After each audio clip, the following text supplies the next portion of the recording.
Hear now the words of the Sibylline Oracle. A land surrounded by stones and thorns, where the ancient walls bear witness to every rising sun. The olive trees, once symbols of peace, stand tall but tremble as the winds of war gather on the horizon. From distant hills the shadows lengthen, and voices whisper of vengeance, each breath fanning the embers of an old flame not yet quenched. The lion's roar may echo across the valleys, strong and fierce, yet even the mightiest must stand vigilant, for the serpent coils at the edge of the field. The bow is drawn, but the arrow's flight is uncertain, for many hands grasp at its string, some to defend, others to provoke. In the silence before the storm, there is a fleeting chance for peace, but it is fragile, as a candle flickering in the wind. The stars above may look down with indifference, yet the earth will tremble with the choices made below. Conflict and negotiation dance a perilous waltz, but neither leads without risk.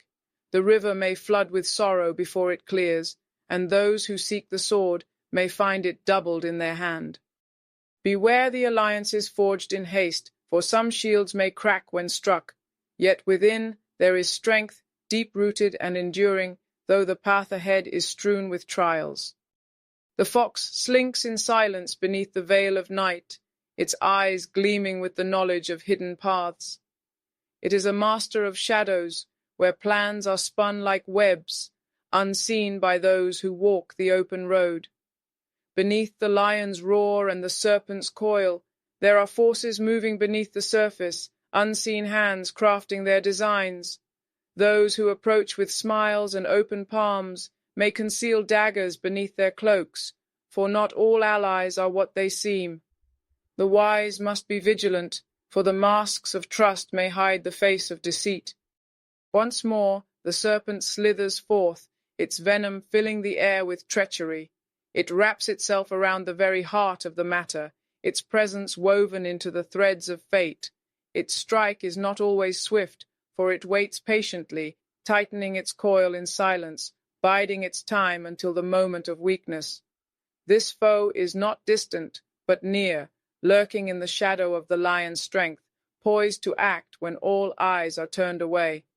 Then comes the scythe, swift and sharp, bringing an end without warning. It is the blade that cuts through the threads of fate, bringing resolution both sudden and irreversible. The bow, once drawn, cannot halt the arrow's flight, and the scythe ensures that what is begun must come to a final and decisive turn. In haste or in deliberation, the moment of reckoning will come, and none shall escape its reach. Together, these signs warn of a delicate dance, where cunning minds move unseen and the serpent's bite lingers in the air. The lion may roar with all its might, but without care it may meet its downfall with alarming speed.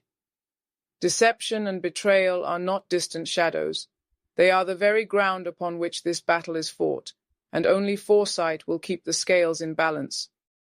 The eagle, its gaze unyielding, circles above the ancient land, casting its shadow over the hills where old stones whisper of battles long past. Below, the earth trembles, for a beast stirs from its hidden depths, one that has slept through the ages, now awakened by the flicker of ambition. The winds carry a scent of fire and iron, as the sky, once clear, darkens at an hour when the sun should reign. From the four corners of the earth, the voices of war rise, drawn like storm clouds to a single point. A fortress, ancient and strong, will not fall to the sword, but will be undone by the slow, creeping venom of betrayal, seeping through unseen cracks. The serpent's bite is quiet, yet fatal, for what appears firm may crumble from within. In the distance, a flame will be kindled, a beacon that burns for 7 days and nights.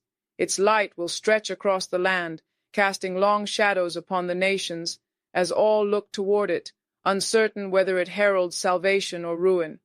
This flame shall be a signal, marking the turn of fate, as those who watch must choose their path wisely. Yet, amid the smoke and ruin, the voice of wisdom may still rise, if only it is heard before the final breath of silence. For though the road to peace is narrow, it is not yet lost, though it lies buried beneath the ashes of forgotten truths. Such is the vision. Interpret as you will, for the hour grows late, and the sands shift ever faster beneath the feet of nations.